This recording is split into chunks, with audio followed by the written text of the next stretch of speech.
Maka kata ulama termasuk Imam Nawawi rahimahullah, maksud ganggu dan kacau atau menyesatkan ini daripada syaitan juga masuk di dalam mimpi. Dalam mimpi dia mari juga.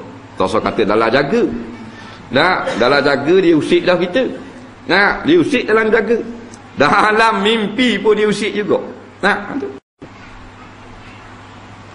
Iblis tu lah. Tapi hatu waktu kita tengok luar ni jarang kita jumpa. Nah, kerana hatu ni ramai dah orang hidup le ni jadi hatu dak ramai dah. Bila dak ramai dah hatu wak jenis persik ni, orang pula jadi hatu. Canggih ni dah hatu nak ibah wallahi. Kita dah nak mikir. Faham tak? Hatu naik bah zaman cek itu tak ada mikir. Nem dia lagu ni boleh hatu naik bah. Dah kira perjalanan daripada Pahang daripada Johor nak mari Terengganu dak. Sebuah bah hatu. Sampai Puncak Kuning dia bah. Dah dia bah seorang je orang. Orang lain hatu belaka. Memang bengok situ le tau. Nah, tu dah kita tapi dah aku ni. Nah, pitih punya masa bawa hatu pun hatu lah. Nah, itu macam-macam berlaku akhir zaman kerana dunia telah nyanyuk lah. Nah, dunia nyanyuk. Kemudian Nabi kata kalau kita mimpi hak jahat-jahat ni, hak kacau-kacau ni sunat, kita kata a'udzubillahi minasyaitonir rajim. Nampak? Aku minta berlindung denganmu ya Allah daripada kejahatan syaitan yang kena laknat. Dan sunat kita ludah 3 kali sebelah kiri. Ludah 3 kali sebelah kiri. Khetuh. Biar hijau itu muka bini kita. Tak? Tapi jangan faham pula bini kita ada sebelah. Lah iya bini kita ada sebelah khatuh. Warna pula bang, buang suai. Tak? Buat isyarat sajalah. Ada orang sebelah. Jangan main je. Macam Japi tu Nabi aja.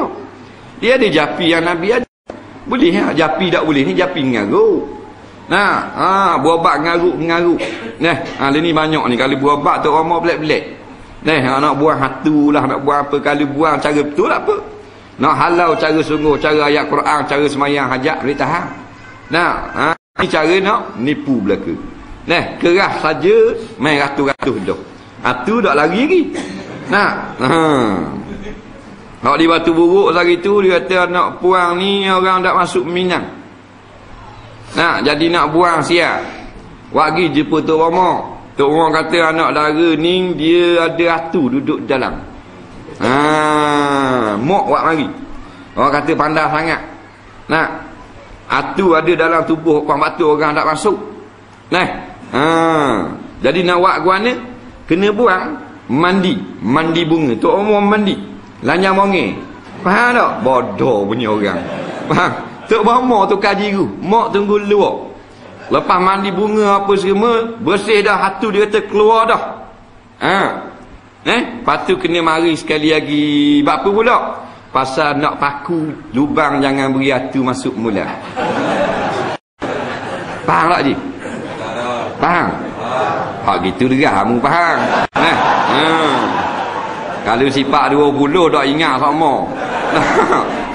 Kalau bak gini derah faham.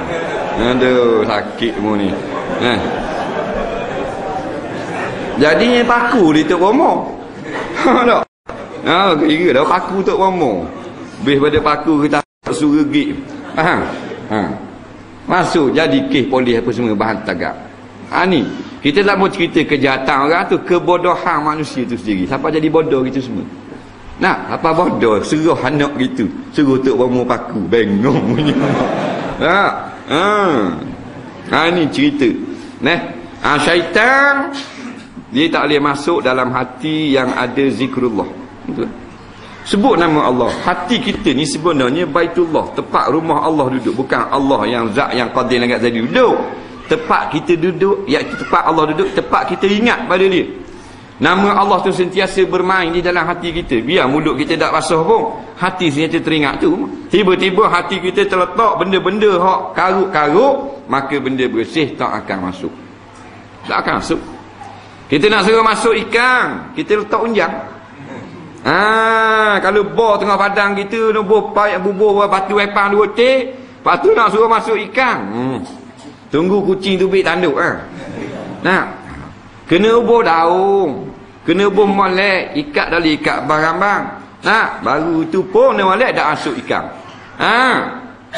Baru dia mari sarang. Bila dia mari sarang pula, jangan buat benda-benda yang dia tak suka dia lari pula. Nah, gitu hati kita. Kita duk ingat kepada benda-benda karut, maka Allah lari daripada hati kita. Tak ada kalimah suci dalam hati. Pasal apa? Tak sesuai dengan bekas. Padahal masuk dah. Dah buat karut pula, makan haram, menipu gitu gini, buat zalim. Asalnya hati ada nama Allah, lari daripada hati kerana melakukan benda yang tidak patut dengan hati. Itu juga ikan mai hak mau Allah sedap kalau ngai unjang ni, unjang pok Nah, tiba-tiba pergi gatung botol 15 huti bawah. Dak keletang. Nah, dak dah 2 jam tak ada sekor haram. Nah, tak usah kata kembung maknanya ikan layang apa semua. Nah, kacang pun tembok. Takut ke botol. Gitu hati kita. Jangan buat zalim. Nah, tempat Allah Taala singgah, bukan zatnya singgah, tempat kita ingat nama Allah. Tu panggil Baitullah, rumah Allah hati kita. Nah, kalau kain kita, kalau bekas yang molek, mesti kita nak letak benda yang molek. Kalau bekas tu kotor, nak letak gua ni. Nah, nasi nak bagi kakak ayam, bawa bola purung. Oh dah, bola lah bekas beledu. Bekas beledu rabu beliang. Nah, tak ada beli beliang 45,000 batu bola purung. Bodoh. Nah, bola bekas yang molek, bekas beledu pula. Nah, sesuai begitu juga dengan hati kita. Nah, jangan beri sempat syaitan masuk, kita ingat Allah lagi. Masuk, ingat Allah. Masuk tetap masuk, tapi jangan beri dia bertepak tinggal. Yang tak boleh masuk, hati Nabi. Hati Nabi boleh masuk. Pasal dibelah kan.